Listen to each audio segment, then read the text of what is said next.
Shalom teman-teman. Kita masuk di dalam bab 3, prinsip dan etika. Di sini ada 4 poin yang akan disampaikan oleh saya dan Budi. Pertama, prinsip dalam mensponsori. Kedua, tertanam dalam gereja lokal. Ketiga, sikap terhadap otoritas. Dan keempat, etika pelayanan. Kita mulai dari prinsip dalam mensponsori. Nah, di sini ada prinsip layang-layang. Prinsip ini bisa dinamakan tarik ulur. Nah, jadi kita sebagai orang yang menjangkau orang-orang di sekeliling kita dan kita yang mensponsori mereka, jadi membantu mereka juga untuk sama-sama terlibat di dalam pelayanan, terlibat di dalam CG kita. Kita pun juga nggak bisa tiap saat selalu tanya kabarnya di mana, dan benar-benar kayak so akrab, benar-benar kayak harus tahu segalanya tentang kehidupan member kita, member teman-teman kita. Jadi sebaiknya kita pun harus mengerti kondisi setiap member yang kita sponsori. Apakah mereka senang dengan apa yang kita lakukan ke mereka? Itu pun kita harus peka sama situasi dan kondisinya. Apakah mereka juga saat ini lagi benar-benar merasa enjoy atau apa? Jadi kita harus tahu juga kondisinya. Jadi tidak segala-segala harus, intinya harus pengen tahu semuanya, kemana habis ini, kemana gini-gini. Enggak ya teman-teman ya, tapi kita sama-sama belajar buat kasih ruang gerak buat member kita tuh juga melakukan aktivitasnya, kehidupannya hari lepas hari. Jadi biarlah mereka juga yang terbuka ketika kita tarik. Oke, kita juga ada ulur waktu juga untuk mereka itu juga bisa berpikir, bisa melakukan aktivitas yang lain, bisa melakukan segala sesuatunya itu dengan hati yang sukacita dan sukarela, sehingga mereka pun tiba-tiba tanpa sadar mereka juga terbuka kok ke kita ketika kita juga memberi ruang ke mereka juga untuk mereka juga boleh cerita duluan atau seperti apa gitu. Jadi jangan langsung buru-buru akrab ya teman-teman. Kadang kaget gitu, mungkin orang kan ada, tiap karakter orang kan beda-beda, tapi ada orang-orang tertentu yang mungkin kurang suka dengan sikap yang tiba-tiba kayak sok kenal sok dekat gitu, mungkin ada yang kurang suka atau segala macam seperti itu. Jadi perlu tarik ulur itu. Jadi jangan mengontrol kegiatannya, tapi biarlah mereka juga di kita bawa untuk bisa sama-sama ada ruang lah, ada sekatnya juga untuk mereka juga bisa merasakan tentang hubungannya mereka dengan Tuhan, dengan sesama, dengan orang-orang di sekeliling kita, tanpa harus kita kontrol seperti itu. Yang kedua, bantulah member untuk membuat keputusan akhir sendiri, karena kita membuat mereka untuk punya ruang gerak sendiri. Jadi mereka pun harus bisa memutuskan segala sesuatunya. Mungkin ada masalah terus kita cerita ke kita, bolehlah kita welcome dengan mendengarkan masalahnya, kita doakan, kita kasih nasihat atau kita kasih saran. Tapi biarlah yang memutuskan itu adalah member itu sendiri. Jadi orang itu sendiri secara personal. Jadi bukan kita yang memutuskan, kita yang memerintahkan mereka untuk kamu harus melakukan ini, mau nggak mau harus melakukan ini, tidak. Tapi kita harus memberi ruang juga kepada mereka untuk mereka ini berdoa sama Tuhan dan memutuskan segala satunya akhirnya itu sendiri, bukan dari keputusan kita gitu. Tapi mereka lah yang memutuskan gitu loh, untuk berjalan sesuai dengan tuntunan Tuhan. Jadi bukan tuntunan kita, bukan paksaan kita, bukan karena kitanya sehingga mereka sungkan akhirnya mereka mengikuti, padahal mereka dari hati yang terdalam mungkin mereka nggak damai sejahtera, mereka nggak merasakan ini yang tepat, tapi mereka sungkan. Jadi kan nggak enak ya teman-teman. Mungkin kita sama-sama juga jadi pemimpin, jadi orang yang mau untuk memberikan, cuma ya lebih baik berbagi informasi lah tentang firman Tuhan, tentang pengalaman pribadi. Oh, kalau saya waktu lalu seperti ini. Jadi kita sharing kita yang sharing gitu ke mereka. Terus menceritakan sesuatu yang sifatnya rohani. Jadi kayak tentang buku yang mungkin buku rohani yang sudah dibaca terus kita sharingkan, itu juga memberkati. Mungkin itu juga jadi pengalaman baru, dari pelajaran atau ilmu baru buat mereka. Jadi mereka kayak, oh gini ya, kayak gitu. Jadi mereka pun juga menghargai pandangan-pandangan kita, tapi bukan kita paksakan mereka untuk jadi seperti kita, tidak. Tapi kita ketika kita cuma kita cerita, sharing, just sharing gitu, untuk memberikan mereka info-info baru lah tentang diri kita, tentang pengalaman yang kita juga pernah alami, mungkin ada hampir sama, jadi kita sharingkan. Itu pun mereka jadi tambahan value, nilai untuk mereka juga menangkap, oh ini seperti ini ya. Jadi pertimbangan mereka juga, apakah mereka juga melakukan hal yang sama atau mereka juga melakukan hal yang lain. Yang pasti giring mereka untuk lebih kenal Tuhan, sehingga mereka juga memutuskan segala sesuatunya, merencanakan segala sesuatunya itu berdasarkan tuntunan Tuhan, bukan tuntunan kita tapi tuntunan Tuhan. Dan jangan menghakimi, itu nomor 1.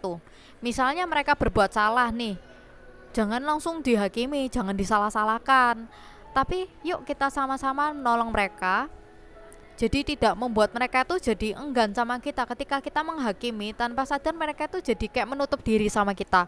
Daripada aku cerita aku disalahkan gitu, daripada saya cerita saya disalahkan, lebih baik saya nggak cerita, seperti itu. Kadang kan seperti itu, karena akhirnya jadi tembok pertahanan diri di dalam member itu sendiri, di dalam orang itu sendiri, karena merasa kok saya disalah-salahkan, seperti itu. Ingat, menghakimi seseorang itu tidak akan pernah mengubah orang itu. Jadi semua orang pernah dia hakimi oleh seseorang dan tidak menyukainya. Pasti ya, siapapun orang di dunia ini ketika dihakimi pasti juga nggak suka, menolak, dan responnya pasti negatif. Sehingga itu pun juga menjadi batas tembok antara member dengan sponsor, seperti itu. Berusaha menghindari sikap yang menghakimi. Jadi tidak menyalahkan, tidak menghakimi, tidak menyudutkan orang itu.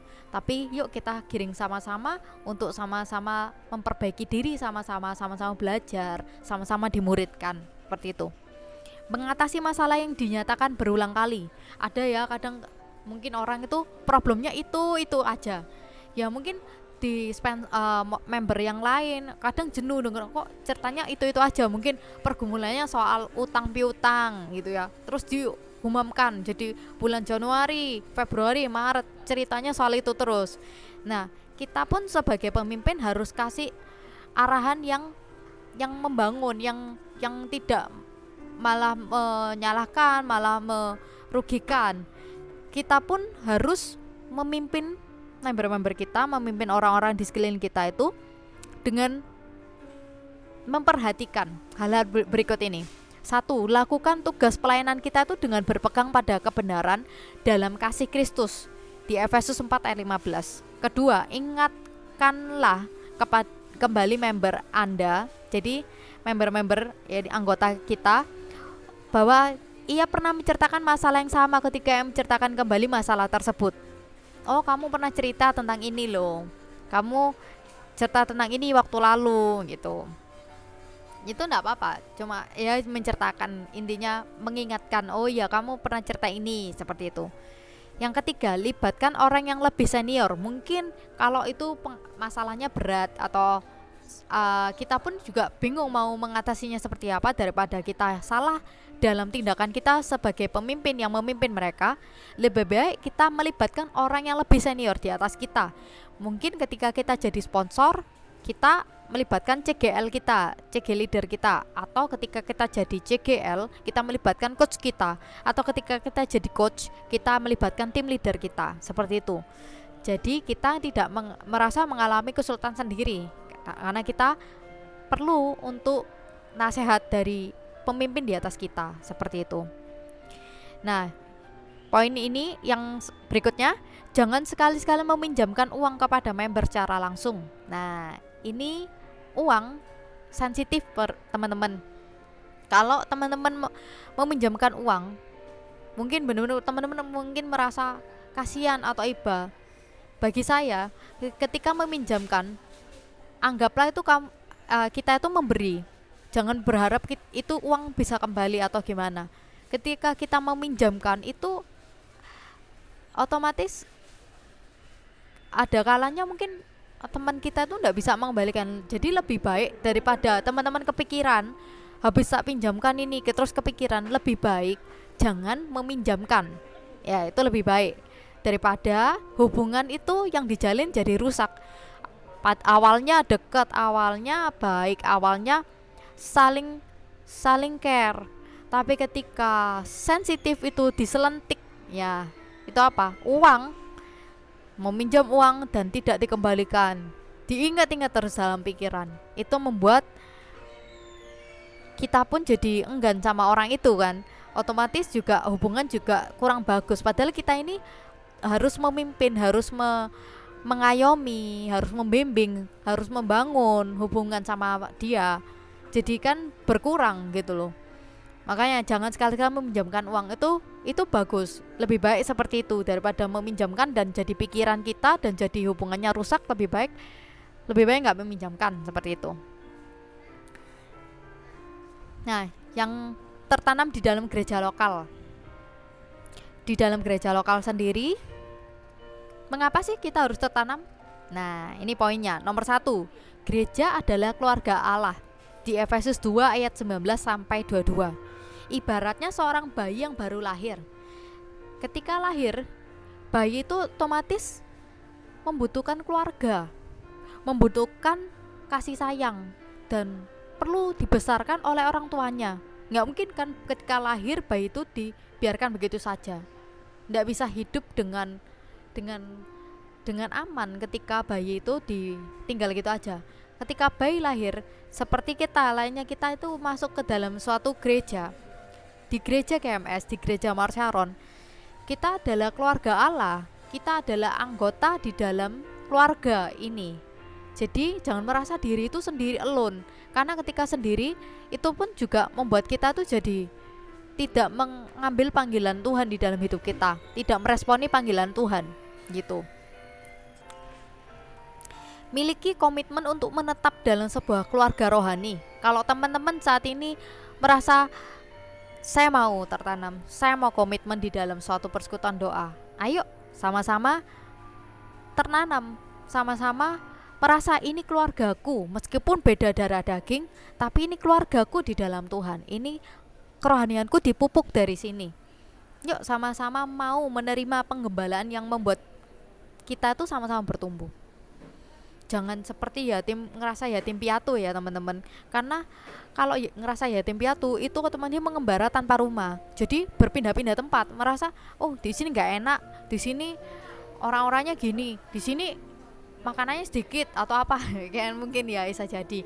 Kan ada orang yang menilai itu dari materi, dari orang-orangnya, padahal yang terutama adalah miliki perasaan saya ini anggota Kristus, saya ini keluarga Allah. Sehingga ketika Tuhan tempatkan dimanapun teman-teman berada, di CG, ya milikilah rasa ini loh keluargaku, seperti itu.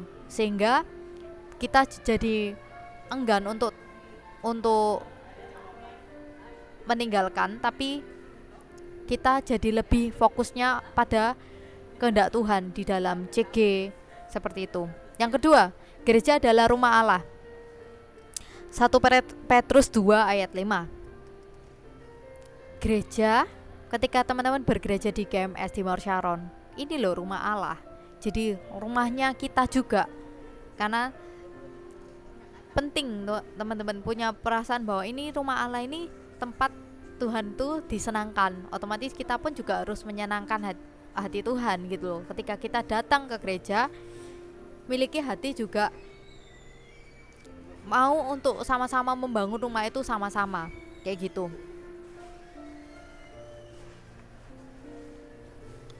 Jadi miliki komitmen. Komitmen ini adalah ikatan janji yang kita bisa praktekkan terhadap gereja lokal kita. Di dalam rumah Tuhan, kita ini dibangun loh, dan membangun orang lain juga. Dan keduanya tidak dapat terjadi tanpa adanya komitmen. Jadi ketika kita beribadah pun komitmen, datang beribadah nggak bolong-bolong, tapi kita datang dengan kesungguhan hati kita. Yang ketiga, Gereja adalah tubuh Kristus. Kristus di sini adalah kepala gereja, dan kita ini adalah anggota tubuhnya. Sebagai anggota tubuh Kristus, maka kita pasti memiliki fungsi dan peranan. Setiap orang percaya perlu memiliki komitmen untuk melayani sesuai dengan fungsi dan karunia yang diberikan Tuhan kepadanya. Jikalau seseorang tidak berfungsi sebagai bagian dari tubuh, melainkan berpindah-pindah dari gereja lokal satu ke gereja lokal lain, maka ia tidak akan pernah mengalami pertumbuhan dan bahkan berpotensi merugikan orang lain. Sama seperti tangan atau kaki yang tidak pernah dipakai untuk menjalankan fungsinya, maka lama-kelamaan menjadi lemah dan lumpuh. Akibat kelumpuhannya, ia berpotensi merugikan bagian tubuh lainnya karena tidak menerima pelayanan daripadanya. Untuk itu, setiap orang percaya perlu memiliki komitmen untuk menjadi bagian dari tubuh Kristus yang menjalankan fungsinya. Jadi sama seperti organ tubuh, teman-teman. Kalau nggak difungsikan dengan baik, nggak bisa digunakan dengan baik, akhirnya tidak berguna. Seperti talenta. Talenta kalau dipendam, nggak ada orang yang tahu, nggak ada orang yang bisa lihat talenta itu. Ketika talenta itu dikembangkan, maka talenta itu akan menghasilkan buah dan bisa dinikmati banyak orang dan berfungsi seperti itu. Jadi jadilah orang yang berfungsi untuk Tuhan, yang potensinya itu tidak dipendam sendiri dan tidak merugikan orang-orang di sekeliling.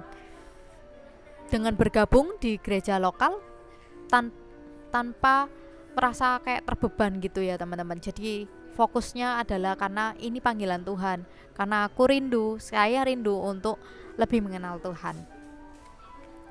Di sini ada 5 bentuk nyata komitmen terhadap gereja lokal. 1. Mendukung visi dan misi gereja lokal. 2. Menghidupi nilai-nilai gereja lokal. 3. Tunduk dan taat kepada pemimpin jemaat. 4. Menghadiri pertemuan-pertemuan ibadah. 5. Mendukung keuangan gereja lokal. Berikutnya akan disampaikan oleh Budi. Thank you.